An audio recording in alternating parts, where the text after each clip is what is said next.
Video natin na yan, Upload mo ngayon. At yun pa yung masasabi mo sa ating magpupulong dito ngayon, ha? Ha? At nang malaman mo sabi mo sa ng management ng Gansisa, ito na lang. Di paano, isang guhit ka na lang. Di ka na makatrabaho next year.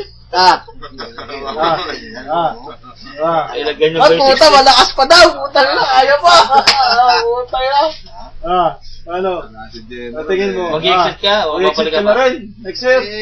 O ano? Mag-exit. Hindi nga ipapatawag ka nga ng main office eh. Still young daw. 60 ka na daw eh. 59. Oh, puta na. Never been kissed. Never been touched. Puta na, patay. Sabi ko. Ibig sabihin, hindi ka to-retire, ha? Nakakasayong pa eh. Ibig sabihin, oragon pa. Para turayo pa. Upsit. Body language pa eh. Sige, patay na natin. Okay. Ano mga YouTube?